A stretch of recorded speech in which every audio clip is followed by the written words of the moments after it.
Think Ireland is all about leprechauns and ale? Think again. Ireland's history is one of centuries of conflict, division, and isolation. One can feel this in the Irish myths and legends that speak about the first wars between the old settlers, the magical and mystical Tuatha De Danann, and the newcomers, the Celts, who intended to create permanent settlements on the island. Ireland is an island geographically isolated from Europe, and at the same time, it represents the Western European frontier. As such, the island was separated culturally, economically, and politically from the rest of the continent. At specific periods, even remote Ireland could not avoid the influence of major world events, such as the Roman Empire, the spread of Christianity, or both world wars. But most of the time, Ireland was one of the last places to be affected by the ups and downs of European civilizations. The fact that it was not entirely detached from Europe, nor entirely a part of its cultural lineage, makes Ireland a fascinating place. Ireland has plenty of charm, and there are certainly incredible things about the people of modern Ireland that one can talk about for hours. However, here we will focus on Irish history more than the contemporary state of Ireland. These are 8 amazing facts about Irish history. We do not know who the initial settlers were. No solid proof confirms the existence of people in Ireland during the Paleolithic or Old Stone Age period. It is believed that the island was uninhabited between 20,000 to 15,000 years ago. Very little is known about these first settlers of Ireland, and extensive archaeological work continues. Still, the Mount Sandel Mesolithic excavation site in County Londonderry has given us insight into the life of the first people who inhabited Ireland. During the 1970s, archaeologists found remnants of a settlement at this site. Radiocarbon dating was placed somewhere between 7010 BCE and 6460 BCE, making it one of the oldest settlements in Ireland. The first people who settled in Ireland gradually spread all over the island. They even went further and inhabited the small islands around Ireland. They always made their settlements near water and woods to have easy access to the resources they used. But they were also always ready to move in search of new resources. They never founded larger towns or cities and were divided into small groups of people, satisfied with their simple nomadic way of life. But around 3000 BCE, the first inhabitants of Ireland met new settlers, ones who came from afar and brought a new revolutionary way of life: farming. St. Patrick was not originally Irish. St. Patrick has become a symbol of Irish pride, and St. Patrick's Day has become synonymous with and a celebration of the Irish people and their traditions. But did you know that St. Patrick was not originally from Ireland? Patrick was born the son of a deacon in Roman Britain. When he was 16 years old, Irish raiders captured him and took him to work as their shepherd. After 6 years of enslavement, Patrick managed to escape and reach his old home. However, he didn't linger there, as he had a vision that told him the Irish people needed him. Patrick received training as a priest and set for Ireland to become a bishop. Tradition tells us the year was 432, but this date cannot be historically confirmed. As soon as he stepped on Irish soil for the second time, Patrick started his mission. Over the years, he and his followers converted thousands, from kings, lords, and commoners to sacred bards and pagan priests. Many legends were attached to the works of St. Patrick. The most famous is that he drove out the snakes from the island. This is not a literal story, but an allegory. Post-glacial Ireland was already free of snakes, and the snakes that St. Patrick drove off are a metaphor for Satan from the biblical story about Adam and Eve. But the serpent was also a symbol often used by Druids, and the story of St. Patrick and the snakes can be understood as his dealing with the ancient pagan religion. The Irish gave Halloween to the world. Halloween is an annual holiday and is revered in many places worldwide. You would be surprised to know that Halloween traces its origins to an ancient Celtic festival called Samhain. Pope Gregory III assigned November 1st to be All Saints' Day, or All Hallows' Day, to honor the saints. As is the case with many European societies, the Christian elements mixed with the pagan elements to form something unique.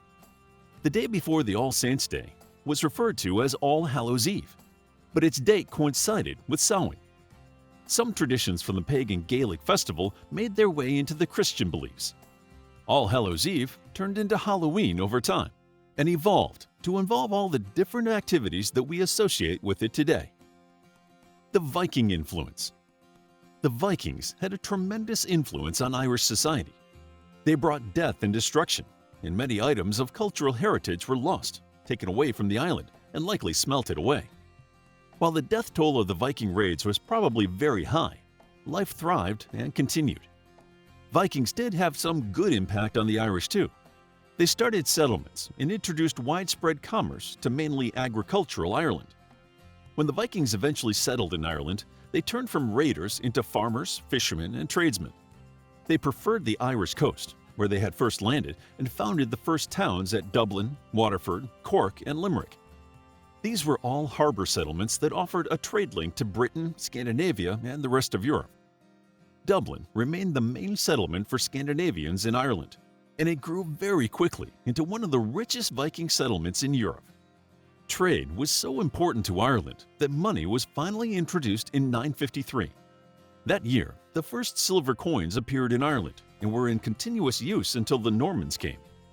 Together with changing commerce, the political and social life of the island changed too. Expert traders, sailors, and shipbuilders were introduced, and they quickly found their place in Irish society. The ascendancy of Protestant thought. In Ireland, young Irish people are among the most religious in Europe, and 4 out of 5 Irish individuals claim to be Christian. Aside from Portugal, that's the highest number. Researchers say almost 34% of the population regularly attend church. In the 16th century, Europe was divided by religion. With demands for the Reformation from the Church made by Martin Luther in Germany, Protestantism started spreading. Henry VIII and Elizabeth I sought to reconquer Ireland and plant Protestantism there. The Anglo-Irish Catholic landowners joined the native Irish to mount the largest rebellion in Ireland in 1641. And ultimately, the Catholic insurgents was crushed, and they lost most of their land. All this fighting only cemented the division of Irish society. People were already divided on an ethnic basis, and now the religious battle added a whole new layer of division. The English were Protestants, and the Irish were Catholics. The 18th century marked a new beginning in Ireland, known as the Ascendancy, or the Protestant Ascendancy. During the period of Ascendancy, the Protestants created an elite and exclusive world in Ireland, whose legacy is still visible in the city of Dublin, which they completely rebuilt. During the Ascendancy period, 2 distinct societies emerged: a minority Protestant society and the Catholics, who composed most of the Irish population. The Protestants were the privileged layer of society, while Catholics suffered oppression. The ascendancy depended largely on exercising the penal laws, as it was constantly under the threat of Roman Catholicism. Penal laws were legislation that effectively disabled the Catholics from exercising any political or social influence and power. The 18th century was one of the longest periods of peace in Irish history, and the country managed to achieve a degree of prosperity. The Irish potato famine. Ireland had experienced potato harvest failures before. At least 14 different blight cases occurred between 1816 and 1842. But what happened in 1845 had never been seen before. The new strain of blight was caused by a fungus known as Phytophthora infestans, which was imported from North America. It was incredibly virulent, spreading across the island in a matter of days. The blight quickly encompassed half the island, and 30 to 40% of the harvest was destroyed. At first, only a few starved because the farmers acted fast, selling their livestock and buying enough food to sustain their families. The next year turned the threat of famine into a catastrophe. By August 1846, the blight spread through the entirety of Ireland and destroyed nearly all of its potato crops. The crops of 1846 were unusable, and although the disease declined in 1847, it came back in its full might in 1848 and 1849. The blight persisted because the Irish were dependent on this single crop, the potato. The crisis persisted, and although there are no exact numbers of people who succumbed to the famine, estimates range between 775,000 and 1 million people, with about 2 million leaving the country. Most people died not of famine but from diseases such as typhus and cholera. The Irish War of Independence. The Great Famine diminished the population of Ireland, but those who survived and chose to stay had reinforced spirits.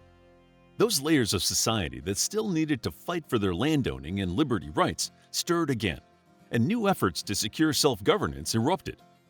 Ireland was still not united, and many divisions, religious, political, and social, turned the country into a tension-filled island that was about to explode. But before violence could erupt into a civil war, World War I began.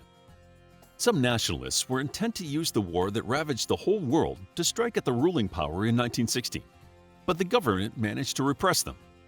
Nevertheless, they stirred the consciousness of their countrymen and awakened sympathy for a national republic. The Irish people remembered this sentiment when World War I ended, and the Republican rebels picked up their fight for independence once again. The result was another division of the Irish people. The whole island was partitioned, and two constitutional monarchies were created, leaving many resentments on either side. The northern monarchy was tightly tied to the United Kingdom, while the southern one kept loose bonds with the previous government. After 700 years, the British finally gave up on Ireland.